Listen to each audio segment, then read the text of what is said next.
Hello, parents. A warm welcome to everyone and to all mommies and daddies.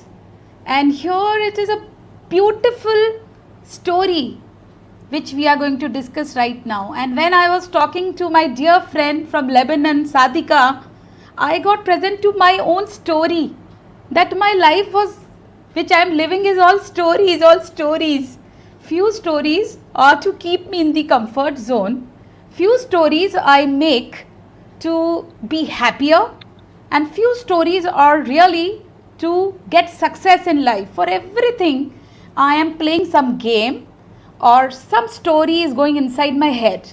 So, what opened up for me after Sadika's interaction today, a parenting tip which I want to give to everyone, because today we are going to have a TEDx speaker in between us who is going to paint our parenting lives with all colors, with beautiful, beautiful feelings instilled which we see in parenting in the form of love, happiness, laughter, joy. So, my parenting tip to everyone, which is for me, first of all, is everything is a creation. So, my tip, everything is a creation, will make me really a new parent, new mother, new wife. So, Sadika, so good to have you here. So good, so good. And I'm grateful for you for giving us this time. As this will, believe me, reach out to so many people, because I am really excited about your talk, because I had fallen in love, as I said, with your communication and conversational skills when I heard you.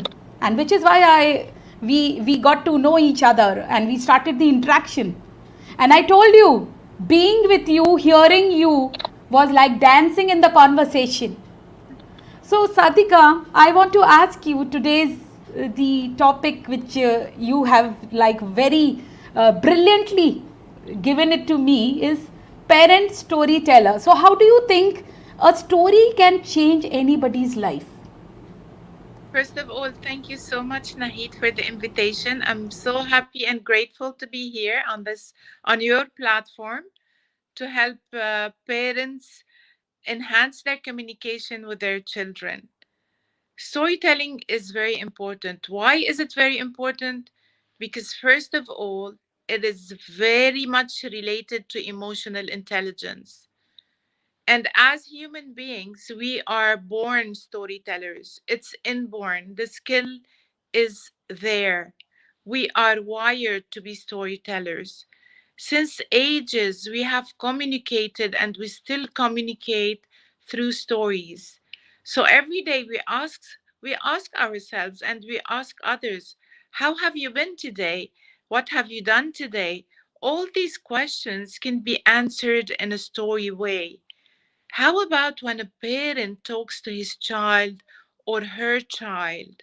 Especially nowadays, since electronics, whether it's a phone or a tablet or a laptop, have kind of cut the communication between us and everything's done through screens. And why did I mention that storytelling is related to emotional intelligence? Because I'm going to explain it biologically, and you're going to see that we are wired for that. When, as a parent, I don't give much time to my child, or what we call quality time, and have eye contact with them, I cannot trigger emotions and feelings. In order for human beings, and especially parents and children, to create this bonding, this heartfelt bond, I have to sit with my child at least for half an hour and make eye contact, because behind the eye, there are tiny nerves that are responsible to take the feelings I see in front of me, the facial expression, the body language. They are responsible to take these to my amygdala. It's the tiny gland in the back of our brain, which is responsible for our reactions, for our emotions, and for our feelings.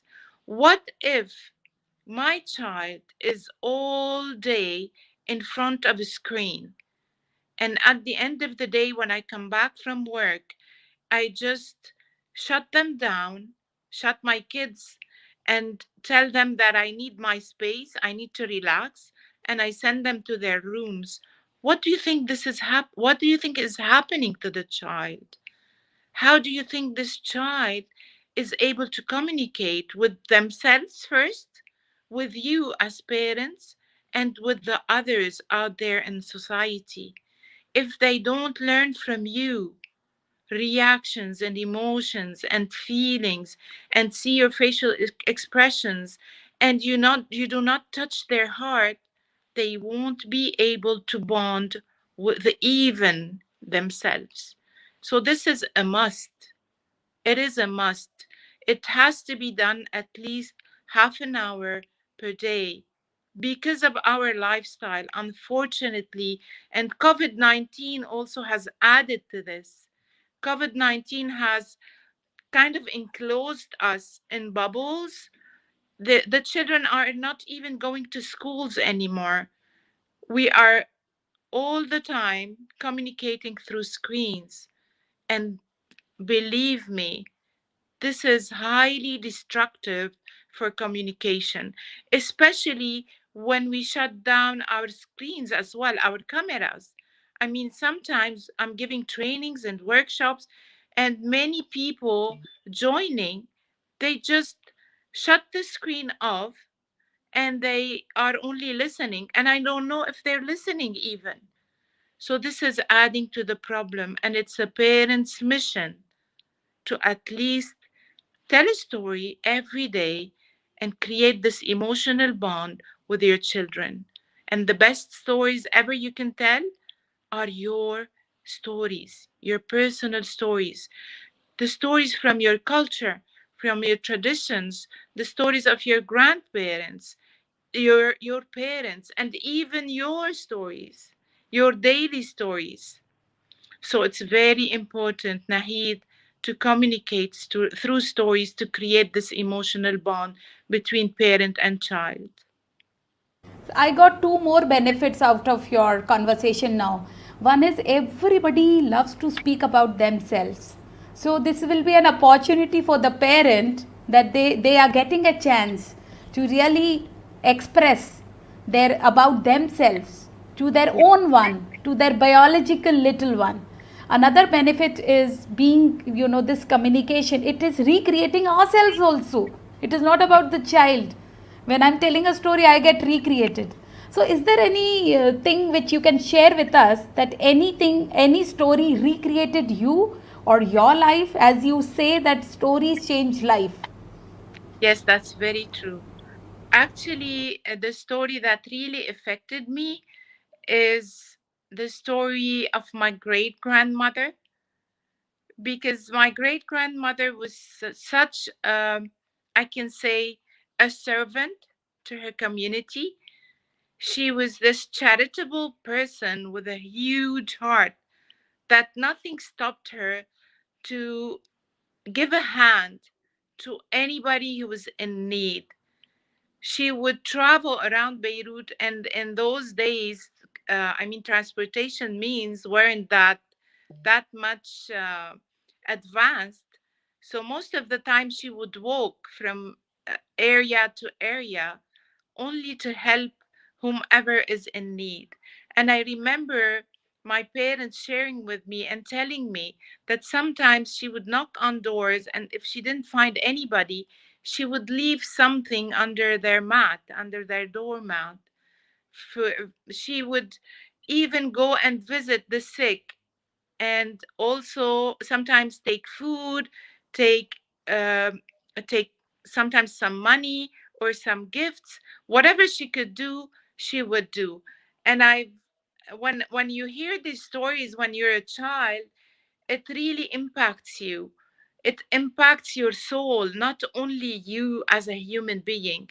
And when the soul and the heart are impacted, You cannot but follow in the footsteps of those great grandparents or those traditions that your family have led for years over years. And I'm going to share with you also another story. The name kibbe, where I got this name from. Kibbe in Lebanon is a traditional dish. It's a very famous traditional dish, and it's a very yummy dish as well. My great grandfather was a butcher, and kibbe is a kind of meat. And every Friday, he would go around and knock on doors and give kibbe away and give meat away for the people who needed it, for the people who couldn't afford buying meat at the time. And every Friday, people started waiting for him. And when they would see him coming from the corner of the street, they started calling him, "The kibbe is here, the kibbe is here." And this is how I gained my name. So this servant human being within me, um, I mean, developed over the year and grew within me over the year because of those stories I heard all through my childhood. So, Sadika Kebi, can you please tell us a story?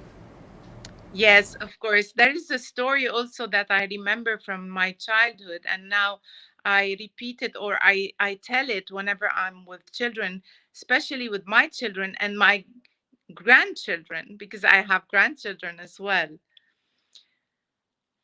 Everyone says once upon a time, but I say in every time and in every place, there is always a king or a queen. There was this king that loved his kingdom to the extent that he offered them everything. He even gave in to their whims, not only to their needs and wants, even to their whims. But over the years, his people became lazy. They didn't want to go to work. They didn't want to get an education. They didn't want to even visit each other because they had everything they wished for. And at some point, the king got upset because he was seeing his kingdom dying in some way. The greenery was dying. There was nobody to water it. The schools were closed. There was no human relations going on. He couldn't hear the voices of his people. He couldn't hear the feelings. He couldn't hear the emotions. He was completely cut off from this relationship. And then he thought to himself, what have I done? And then he came up with this idea. He asked his guards to get a huge rock and place it in the middle of the road that led to his palace. And he hid between the trees, watching his people and watching their reaction whenever they came to that rock. The first man that arrived stood in front of the rock, watched it, observed it, then made a turn and completed his way. The second man, same thing. He stopped, watched, made a turn, and continued his way. Almost 40 citizens passed by, and they each repeated the same pattern. The king was really upset, and he was like, I have completely spoiled my people. But he stayed there and he said, and he was hoping to see somebody who would break the pattern. At some point, a villager came from a very far village and he was carrying boxes of tomatoes. When he reached that rock, he put the tomatoes down and he put his two hands on that rock and he started pushing. He started pushing hard until the rock rolled on the side of the street. He came back to pick up his boxes of tomatoes And when he was looking down, he discovered a treasure box. He opened it and he found a letter and golden coins. And that letter was from his king. The king said, "Because of your hard work, you have earned those coins and they are yours." So it is hard work. And the message here, dear parents, and this is what I'm noticing in Lebanon. I don't know about India, but in Lebanon, because we are catering to every whim and to every desire our children are asking for, our children are starting to turn into lazy human beings. And they want things, they want to get to things very quickly. They want to go through school and education very quickly. They have no patience. They have lost patience.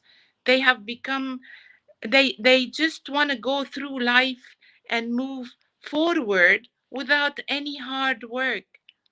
And once they finish university and they face real life and how tough it is to earn a coin, they simply say, "I can't make it." Or they say, "This is not what I want. This is not the job I was looking for." And you see them dropping from one job to the other because of lack of patience and because of the laziness that we have instilled in them. My advice, be the king of your house and start putting rocks in front of your children in order for them to remove them. And when they face the huge rock of life, they will be ready to remove that obstacle again and overcome every single challenge that might face them. Over to you, Naheed.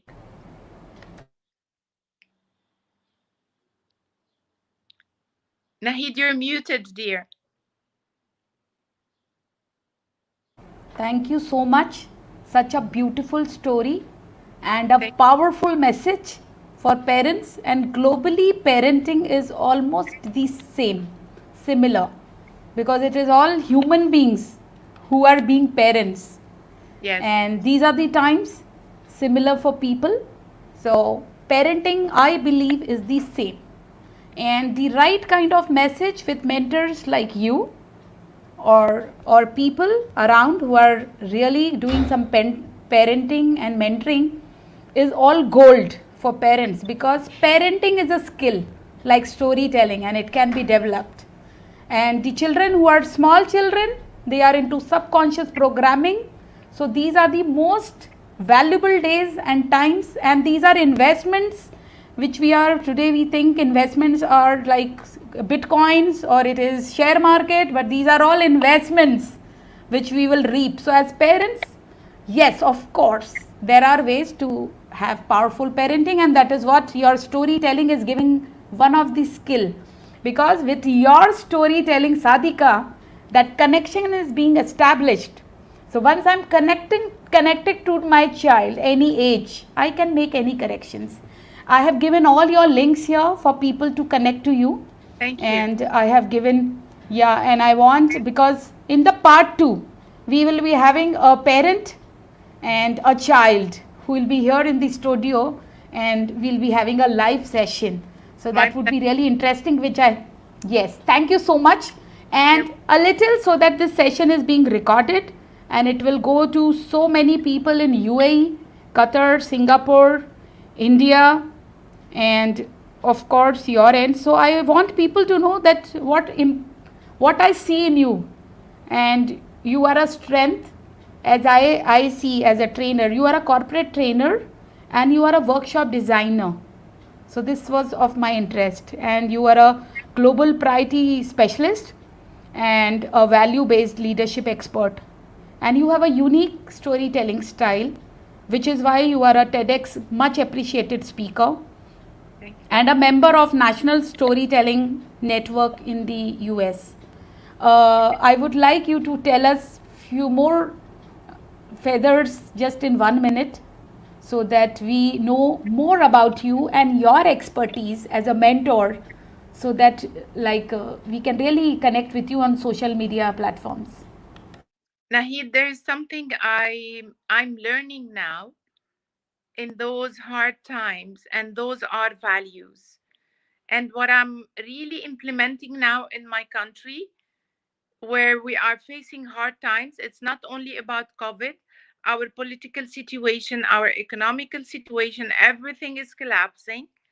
And what is really giving us hope is planting seeds of values in our children and youth.